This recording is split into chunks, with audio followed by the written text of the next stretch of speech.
मेरे हाथ में कुरान पाक है। मैं इसके ऊपर हलफ दे के कहती हूँ कि मेरे पास जितने सबूत और जो मैं बाबर आजम के खिलाफ बातें कर रही हूँ वो हकीकत है।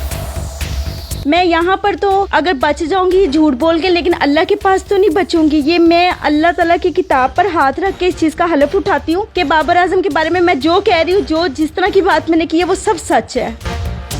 अस्सलाम वालेकुम नाज़रीन, आपका मेज़बान यासिर शामी आपकी खिदमत में हाजिर है और आप देख रहे हैं डेली पाकिस्तान। बाबर आजम साहब की मुबैना गर्लफ्रेंड हामिजा हमारे साथ मौजूद हैं। इन्होंने कुछ ऐसे सवालात जन्म दिए हैं जो कि सोशल मीडिया पर ये कह रहे हैं कि शायद इनके पीछे किसी इंडियन एजेंसी रॉ का हाथ है, या विराट कोहली की तरह बाबर आजम साहब जो है एक बहुत बड़े प्लेयर बनते जा रहे थे। पाकिस्तान में जब भी कोई बड़ा प्लेयर बनता है तो उसकी लेग पुलिंग की जाती है और उसको मंजर से गायब कर दिया जाता है। हकीकत क्या है वो इनकी जुबानी पूछेंगे और इनके पास कुछ प्रूफ्स भी हैं, कुछ CDRs भी हैं जिसमें इनकी गुफ्तगू बाबर आजम साहब के साथ होती रही। CDR के तमाम तर डॉक्यूमेंट्स आप अपने स्क्रीन पर भी देख सकते हैं, जिसमें बाबर आजम साहब ने 14 मई 2014 से 19 मई 2014 तक बाबर आजम साहब ने 25 कॉल्स हामिजा को की। 2017 में थाना नसीराबाद में इन्होंने एक एप्लीकेशन दी थी जिसमें इन्होंने ये मौकिफ इख्तियार किया था कि बाबर आजम ने इनकी ब्लैक रिबॉन जिसकी मालियत 12 लाख रुपए थी वो भी इनसे फिरदौस मार्केट के कब्रिस्तान में आके रिसीव की थी। 12 लाख की गाड़ी बाबर आजम के हवाले की गई। थाने में बाबर आजम के वालिद, बाबर आजम के भाई और फैमिली मेंबर्स आए। उन्होंने इस बात की यकीन दहानी इनको करवाई कि बाबर आजम साहब हामिजा के साथ शादी कर लेंगे। उसके बाद उनका इनके साथ तमाम तर मामला जो है वो मुनक़िता हो गया।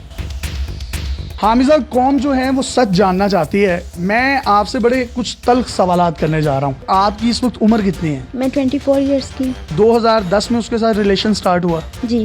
तब आपकी उम्र 14 साल थी। जी। आप तो अंडर एज थी, तो आप उसके साथ फिर गई क्यों? बस मोहब्बत थी। इससे पहले हमारी बातें होती थी, मुलाकातें होती थी। जब दोनों फैमिलीज को हमने खुद जाके बताया, मैंने अपनी मामा को बताया, उसने अपनी फैमिली को बताया, दोनों फैमिलीज ने इनकार कर दिया था। मेरी फैमिली ने इसलिए किया था, एक तो बाबर कुछ करता नहीं था और दूसरे नंबर पे हम आउट ऑफ कास्ट शादी नहीं करते थे। हमने 2-3 दिन सोचने के बाद ये फैसला किया था कि हम कोर्ट मैरिज कर लेते हैं।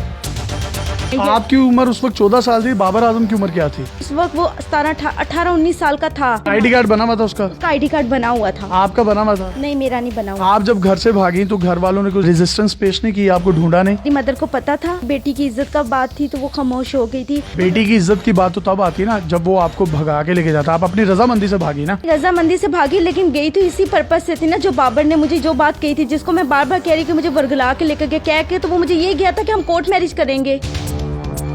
झांसा देकर आपको वो भगा कर लेकर गया किधर? वो मुझे अपने किसी दोस्त के घर था, वहादत रोड पे, वहाँ पर लेकर गया था। 2-3 दिन मुझे वहाँ पर रखा है। घर से कुछ मैं ज्वेलरी लेकर गई थी तो वो ज्वेलरी बेचने में थोड़ी सी मुझे दिक्कत हो रही थी। चोरी की थी ज्वेलरी आपने? घर से जी मैंने ली थी। तकरीबन कितना मालियत का सोना था जो आपने चोरी किया? इस वक्त तो वो बहुत ज्यादा होगा, लेकिन उस वक्त मैक्सिमम कोई 1-1.5-2 लाख रुपए की थी। वो 2 लाख रुपए की वो वालदा की चोरी की थे, तुलाई ज़ेवरात? हाँ जी, उनकी मामा की ली थी मैंने। फिर 2010 से 2012 तक उसने आपको कहाँ रखा? उसने मुझे फिरदौस मार्केट में रखा था, माडा कॉलोनी में। वहाँ पे कोई मोहल्लेदार आपको जानते होंगे क्योंकि 2 साल आप वहाँ पे रहे? जी जानते हैं, सब लोग जानते हैं। कोई रेंट एग्रीमेंट भी आपका किसी डीलर के साथ हुआ होगा? बाबर की जरा वेरिफिकेशन नहीं उसने की थी। मोहल्लेदार जानता था कि ये हमारे सामने बच्चा पैदा हुआ है तो कोई बात नहीं, इनको दे देते। आपका बाबर के साथ फर्स्ट इंटरेक्शन कब हुआ था? आप जानती कैसे हैं उसको? वो मेरा क्लास फेलो था। हम एक ही मोहल्ले में इकट्ठे आते जाते थे। कौन से स्कूल में पढ़ते थे? एली एजुकेशन स्कूल में। कौन सी क्लास से कौन सी क्लास तक आप इकट्ठे पढ़े हैं? 3-4 स्टैंडर्ड से लेकर 7 स्टैंडर्ड में बाबर चला गया तो स्कूल से, लेकिन मैं पढ़ती रही। आपकी तमाम घर वालों को, क्लास फेलोज को, स्कूल के असातिज़ा को पता है? सबको पता है बाबर और मैं क्लास फेलो थे। उन्हें ये भी पता है बाबर हमारा मतलब आज जो प्लेयर है वो हमारे स्कूल का स्टूडेंट था। आपकी स्टोरी के वायरल होने के बाद आपके क्लास फेलोज ने, स्कूल फेलोज ने, बैच फेलोज ने, असातिज़ा ने रब्ता किया आपसे? मोहल्लेदारों ने रब्ता किया जहाँ जहाँ आप रहते रहे? जी, सब ने रब्ता किया। सब लोग कह रहे हैं कि जहाँ पे हमारी जरूरत पड़ेगी हम आपके पीछे गवाही देंगे, हम आएंगे। हम आई विटनेस हैं कि बाबर आजम के साथ आपके ताल्लुकात थे। ताल्लुकात जो थे ये जिना बिल जबर नहीं हुआ आपके साथ, और एक दफ़ा नहीं हुआ, जिना बिल रिजा हुआ है जिसमें आपकी अपनी मर्जी भी शामिल है। तो जितना सज़ा का मुर्तकिब वो ठहरेगा उतनी सज़ा आपको भी होगी। इस बात का इल्म है आपको? जी मुझे इल्म है, लेकिन जिस मकसद के लिए मैं गई थी उस वक्त मेरी जो मकसद था वो शादी का था, और शादी का ही कह के लेकर गए थे। आगे जाके मेरी मजबूरी बन गई थी क्योंकि मैं वापस बैक घर नहीं जा सकती थी। बाबर ने आपको कितनी कॉल्स की अपनी बर्थडे से लेकर और 20 नवंबर तक? जो कॉल रिकॉर्ड हमारे पास आ रहा है उसके मुताबिक 222 कॉल उसने आपको की, उसमें से आपने एक कॉल भी पिक नहीं की, उसकी वजह क्या है? नहीं, मैंने उसके साथ बात की हुई है, यहाँ पे मेंशन है। एक दिन रात को, क्योंकि उसको पता चल गया था कि मैं अब सामने आऊंगी, इसलिए वो परेशानी में बार बार मुझसे राब्ता कर रहा था और मैं राब्ता नहीं कर रही थी। पाकिस्तान के किस किस होटल में आप लोग गए? पीसीबी की तरफ से कुछ ऑफिशियल टूर्स थे, तो कहाँ कहाँ पर उसका स्टे था जहाँ पर आप गई उसके साथ? सनफोर्ट होटल में मैं ठहरे थे हम लोग, फिर उसके बाद इस्लामाबाद में हम लोग ये लोग ठहरे थे 4 सीजन होटल में, वहाँ पर भी मैं रही हूँ इनके साथ। फिर उसके बाद एनवाई होटल में हमेशा मैं रही हूँ, और एक दफा एनवाई होटल में कमरा नहीं मिला था तो उसके साथ वाला होटल जो सिटी होटल था उसके अंदर भी मैं रही हूँ। आप रहती लाहौर में? जी, मैं रहती हूँ। आप खुद ही जाती रही ना इस्लामाबाद, फैसलाबाद या दूसरे शहरों में? आप गई है ना, वो तो नहीं आया उसमें, तो ज्यादा जुर्मदार आप हैं, आप अपनी रजा से गई हैं, अडल्ट हैं। देखिए, मैंने आपको बताया, मैं ये कभी भी नहीं कहूंगी कि बाबर मुझे उस टाइम बिल्कुल मोहब्बत नहीं करता। हम दोनों एक दूसरे से बहुत मोहब्बत करते थे तो मैं इतनी देर उसके साथ रह गई थी ना।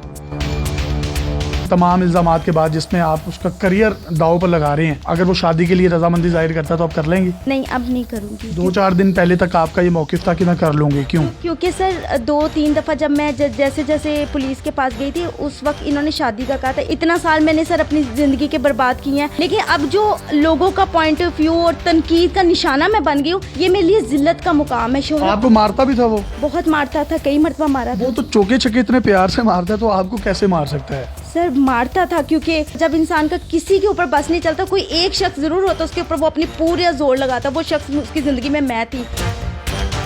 आपके पीछे कोई बड़ा इन्वेस्टर तो नहीं है जो बाबर आजम को डेफेमेशन के तहत बिल्कुल करियर खत्म करना चाहता है, या आपके वकील साहब के पीछे, या कोई रॉ मुलविस है? बहुत से लोग ये कह रहे हैं कि विराट कोहली एक बहुत बड़ा प्लेयर है, पाकिस्तान में जब भी कोई बड़े प्लेयर्स बने उन प्लेयर्स के करियर को ऐसे ही खत्म किया गया। इसमें कितनी सच्चाई है? 3 से 4 दिन हो गए प्रेस कॉन्फ्रेंस के बाद, पूरी दुनिया में इस वक्त मैं एक तनकीद का निशाना बनी हुई हूँ। मेरी जाके तमाम अदारे, तमाम एजेंसियां जाके मेरी वेरिफिकेशन करे कि मेरी बात में कितनी सदाकत है। अभी तक किसी ने क्यों नहीं वेरिफिकेशन की? उन जगहों पे जाके उन्होंने क्यों नहीं पूछा कि ये लड़की जो बात कर रही, क्या ये यहाँ पे ठहरती थी? इस्लामाबाद में आप और बाबर आजम एक होटल में ठहरे थे, पुलिस पड़ गई थी और एक बड़े रिनाउंड प्लेयर आए थे हमारी इत्तलात के मुताबिक, जिन्होंने आकर आपके मामले को रिजोल्व करवाया था और रंगे हाथों पुलिस ने पकड़ा था। वो वाकया क्या है? मैं और बाबर होटल में ठहरे हुए थे, पास ही एक ना निजी होटल था, उसमें हम खाना खा के पैदल ही वापस आ रहे थे। पुलिस का एक चेक पोस्ट था, उन्होंने पूछा कि दोनों लड़का लड़की कहाँ आ रहे हो, और सामने होटल है, ये होटल के अंदर। उन्होंने हमें पूछा, हमारी वेरिफिकेशन जो थी वो टाल मटोल होगी। ये 2015-16 की बात है। 2016? हाँ जी, रात के 12:30 बजे का टाइम था। पुलिस ने डोर नॉक किया, आगे बाबर और मैं। उन्होंने कहा जी लड़की को ना। बाबर कंफ्यूज हो गया, मुझे पूछा, मैं भी परेशान हो गई। फिर इमरान नजीर जो उनके सीनियर थे, उन्होंने आके पुलिस के साथ सारी बात को खत्म किया था। आपने कितने आईफोन लेकर दिए थे बाबर आजम को? iPhone 4 सीरीज से लेके till of and iPhone 8 plus तक मैं लेके देती रही हूँ। 14-15 साल की एक लड़की जो ब्यूटी पार्लर चलाती है, क्या वो इतने महंगे महंगे 1.5-2 लाख के मोबाइल फोन अफोर्ड कर सकती है? गिफ्ट्स कर रही है अपने बॉयफ्रेंड को, तो आपके पास वो पैसे कहाँ से आए? घर से तो आपका बिल्कुल ताल्लुक मुनक़ता हो चुका था। मैंने आपको बताया कि मैं बहुत सेल्फ मेड थी। मैंने स्टार्टिंग से आपको अपनी बिगनिंग बताई है कि पहले मैंने नौकरियां स्टार्ट की थी, फिर जो थोड़े से मेरे पास सेविंग थी, थोड़ी सी मैंने और इनकम सेव करके मैंने अपना एक पार्लर बनाया। जब इंसान मेहनत करता तरक्की तो खुद ही आ जाती है। एक दिन में मेरी इनकम 20,000, 25,000, 30,000 भी होती थी। उस टाइम फखर भी था कि बाबर क्रिकेट खेल रहा हूँ, मुझे उससे बहुत मोहब्बत भी थी और मैं बाबर को इस चीज के लिए सपोर्ट भी कर रही थी। तो जहाँ तक मेरी कोशिश हुई मैंने अपनी तरफ से सपोर्ट ही उसको की। 12 लाख रुपए आपने उसको कैसे दिए थे फिरदौस मार्केट के कब्रिस्तान के बाहर बुलाकर? उसके लिए मैं कुछ भी निछावर कर सकती थी। मैंने अपने घर की गाड़ी जो मेरी मदर के नाम पे थी उनसे ये झूठ बोला था, मैंने इसमें और पैसे ऐड करके इससे मॉडल इंक्रीज करना है। तो मैं जाके जोहर टाउन में वो गाड़ी को सेल करके जो पैसे थे, मैंने बाबर को वो अपनी स्काई ब्लू कलर की एक्वा पे आया फिरदौस मार्केट कब्रिस्तान के बाहर, मैंने उसको 12 लाख रुपए दिया और वो चला गया। जैसे वो पैसे लेकर गया, 2 दिन के बाद उसने ना जैसे बिहेवियर बड़ा चेंज हो जाता है कि अब मुझे नजर आ गया था इसने कोई हरकत में ऐसा करनी है, उसके साथ झगड़ा की, इसने गाली गलौज की। तो मैं फिर थाना नसीराबाद चली गई थी। थाना नसीराबाद में उसके वालिदैन आए, उसके फैमिली मेंबर्स आए, आप लोग गए, आप लोगों का एक मुआहिदा हुआ जो पुलिस ने करवाया, उसकी शिकें क्या थी? उन्होंने यही कहा था कि इसको तंग ना आप करना, आप बस थोड़ी देर चुप कर जाओ, आप लोगों की हम शादी कर देंगे। उसके बाद फिर शादी हुई आप लोगों की? नहीं, शादी नहीं हुई। आप जब घर से भाग गई थी, वापस घर गई, तो घर वालों ने एक्सेप्ट कर लिया आपको? एक्सेप्ट कर लिया था। बाबर वीडियो कॉल्स भी करता था आपको? ऐसे ही है वो, मुझे वीडियो कॉल्स इसलिए करता था अक्सर रात के टाइम जब वो दूसरे शहरों में होता था, अपनी सर्टिफिकेशन के लिए करता था वॉशरूम वगैरह में जाकर कि मुझे किसी तरह अपना वीडियो पे ही सेटिस्फाई करो। तो आप करती थी? ऑब्वियसली जब वो मुझे कॉल करता था तो करना पड़ता था। आप दोनों की बाहमी रजामंदी से एक चीज हो रही है ना, कोई जबरदस्ती तो नहीं है ना इसमें? सर जबरदस्ती इसको नहीं कह सकते, लेकिन ये कह सकते हैं कि अगले बंदे का मौकफ क्या था मुझे लेकर, वो उसे मुझे इस्तेमाल कर रहा था। मैं आज इस बात का बार बार ये बात बोल रही हूँ कि वो मुझे इस्तेमाल क्यों कर रहा था। इनका आपने मौक़िफ़ सुना है, ये कितना सच कह रही हैं, ये कितना झूठ कह रही हैं, इसका फैसला आपने करना है। वकील साहब हमारे साथ मौजूद हैं। कानूनी तौर पर मुझे आप ये बताइएगा कि इनके इल्ज़ामात की क्या हकीकत है और कानून इसको किस जाविये से देखता है? कानून की नज़र में दो चीज़ें हैं, एक बाहमी रजामंदी से जो आपके जिनसी ताल्लुकात होते हैं और दूसरा एक शादी का झांसा देकर जो आप मुबाशरत करते हैं। म्यूचुअली कंसेंट से होते हैं, उनमें 5 ईयर पनिशमेंट है दोनों के लिए। और जो शादी का झांसा दे के उसमें सेक्शन डिफरेंट हो जाता है, 493A डील करता है उसको पाकिस्तान पीनल कोड का, उसकी मैक्सिमम पनिशमेंट 25 ईयर है।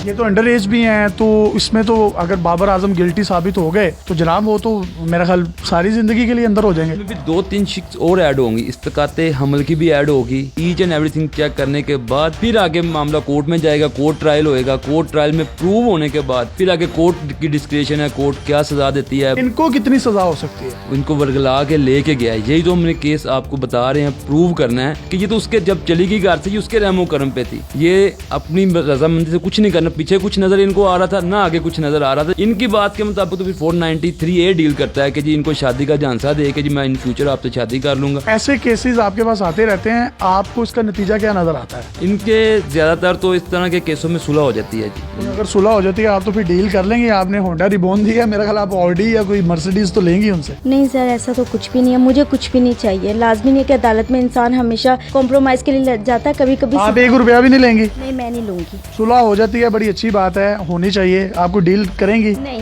मैं नहीं। पैसों में बिकेंगी? नहीं। ऑन रैकेट कह रहे हैं आप? जी, मैं नहीं बिकूंगी। मैं अभी सबसे बड़ी बात है कि मैंने ये प्रूफ किया और मेरे पास प्रूफ है कि बाबर आजम के साथ मेरे ताल्लुकात थे और बाबर मुझे इस्तेमाल करता रहा। इनकी सुलह होती है, इनकी लड़ाई बढ़ती है, इसका फैसला तो कोर्ट ऑफ लॉ करेगा। अपने मेजबान यासिर शामी को इजाजत दीजिए। देखते रहिए डेली पाकिस्तान। अल्लाह हाफिज़।